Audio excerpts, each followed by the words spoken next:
Welcome to the NBA Coast to Coast podcast brought to you by thelines.com. Coming to you from the West Coast, Josh Lander, joined by my guy Nate Weitzer on the East Coast. It is time for our favorite video of each and every weekday that we're bringing you guys our player props here in the NBA. Make sure to like and subscribe to that page. You can continue to follow along with us each and every weekday. We've got game videos as well as these player props coming at you guys all season long. Also want you to head to thelines.com. That's where we have all of our great written content. Nate and the gang coming at you guys for this entire NBA season, and our great odds finder tool. You can go ahead and make sure that you are using that to shop U.S. sportsbooks for the best odds there available on all these NBA player props. Nate, we are going to bring everybody here today, the usual 4 or so. I think we have a few extra as we have a really nice slate in the NBA to choose from tonight. Why don't you go ahead and kick us off with your first player prop? Morant, in the biggest game of the night, hosting the Nets. And look, he's on pace to probably lead the NBA in usage rate at this point based on Memphis, their roster construction. And so that's why I like the points and assists, 36.5 more than the points for straight 30 points. I mean, I don't hate that, and I don't hate if you want to take 30 plus in a win for some player performance doubles. But he's just got the ball in his hands constantly. You look at his first 2 games this season, averaged 41.5 points, 8.5 assists with a 40% usage rate. Got to the line 24 times. Hit 8 for 14 threes. I think that's unsustainable. So the 41 points is not necessarily what you expect. I think you expect more around 32 to 35. Against the Brooklyn team, the last time he faced them, he went for 36, 6 and 8 assists on 14 for 22 field goal shooting. Dallas, I say the first 2 games because in their third game, Memphis got blown out by Dallas. Ja got held in check by Dallas, which blitzed him pretty relentlessly. Jason Kidd has done a great job with those defensive schemes. He has the personnel to do that with Bullock and DFS. And not only do the Nets not have the personnel, they don't have the follow through to execute or follow suit with that kind of scheme. So I don't think they really have any chance of getting the ball out of Ja's hands like that, of lowering his usage. And they don't really have much chance of rim protection. Like Nick Claxton is their best option there, but it's been a clunky fit with him and Simmons. And because he can't do that much on offense, Claxton, and they're kind of committed to Simmons to seeing what he can do as a small ball center. So it's been, just straight magic carpet to the rim when Ben Simmons is supposed to be protecting the rim down there. And if Ja motivated, he's going to be going right there. Brooklyn's given up 54 paint points right now. They're 29th in defensive efficiency.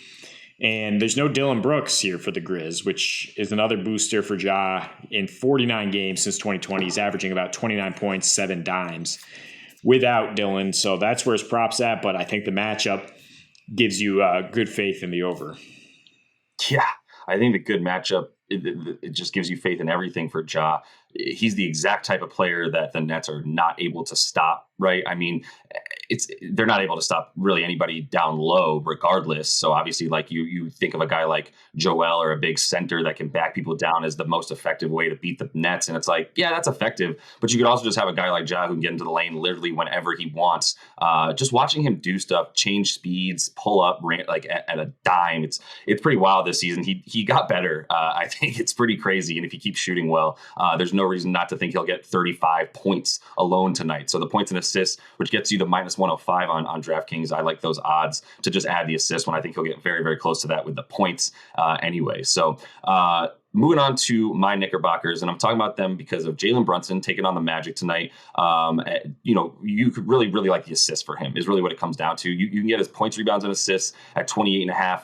I don't hate that. I do see it as like him being around a 17 a night scorer, about what he's at right now or so.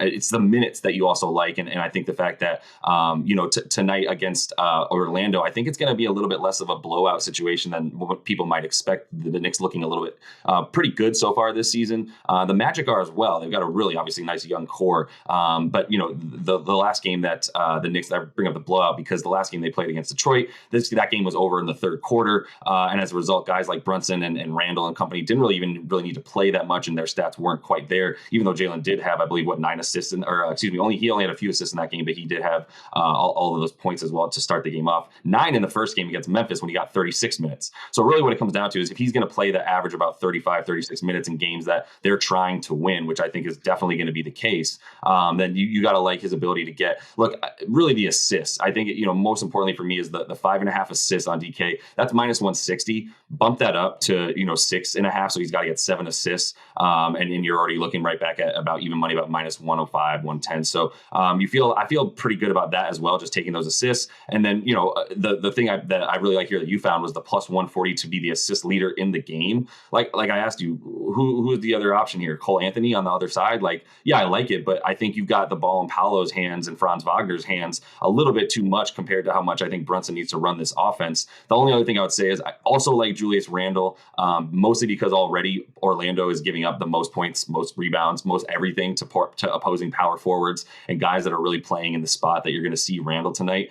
So I think that young core, as big and as good as it can be, I think you're getting some mismatches with some versatile guys like Randle who can take guys like Paolo and Franz Wagner off the dribble and kind of give them a lesson. He's at 20.5 points tonight. I would consider that because that's also really good money. And I think he's, last year 20 and 10 were his averages against this Magic squad. So I think he continued to take advantage of their young front court. Yeah, I mean, if Julius is getting buckets, it's probably because Brunson's is orchestrating things to get him the right matchup to drop dimes to him and pick and roll. The Magic, I think they'll be competitive here because they have so much bulk up front, better so than Detroit, who Jalen just picked apart. He has, 16 assists and 0 turnovers through 2 games with his team. So it's really impressive to watch how he's orchestrated this offense and turned it into an actual efficient offense. And this oversized Orlando team, his last 3 matchups, averaging 19 points and shooting 66% from the floor, 60% from deep.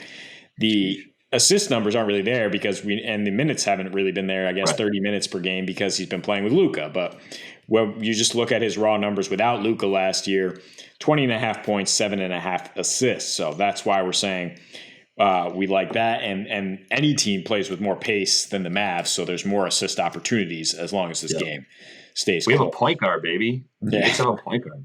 It's exciting. Basketball's back in the Garden. The Celtics, I mean, god damn, Jayson Tatum looks like the best player in the NBA through 3 games. There's no really other way to put it. Yep. He's just been absolutely terrorizing people. He's averaging nearly 35 points, over 8 rebounds, shooting nearly 60% from the floor. And we've seen some of his inconsistent shooting nights in the past. We've seen some of the mental hurdles that he has to get over, including the finals. And there has to be something that went through his mind or went through his training process to kind of battle through that after the way he was shut down in the finals. And I don't think we're going to see the same lulls this year. So now going into a Bulls team matchup that, he only averaged 19.5 points per game in his last 2. He shot 30% from the floor. It was that kind of like, jumper's not falling, I'm going to settle, I'm not going to attack, even though the Bulls have no rim protection. So I think that you don't have to worry about him scoring in this matchup anymore. He did have 11 rebounds per game in those contests. So I think 33.5 points in rebounds at nearly even money, much better odds than the minus 120 on him to get 26 points, which is what you get across the board here. I like adding the rebounds. I mean, he's close to a double-digit rebounder right now. The C's are going small. They have no Rob Williams. The Bulls will give you a lot of rebounding opportunities. And, Tatum, there's nobody who's going to stop him. I mean, we thought that there's other bulky power forwards in the league that might give him a hard time. I don't think Pat Williams or anybody on the Bulls is going to really give him, stop him from getting where he wants here. And you look at, you talk about the mental toughness. What he did on the road was much better than at home once the C's turned the corner and showed that mental toughness as a group. Averaged 29.5 points, 8 rebounds, shot 52%, hit 4 threes at a 44% clip. So you can also look at 3 threes at minus 110. I think you're in pretty good odds here for Tatum, who just is going to continue to put up big numbers.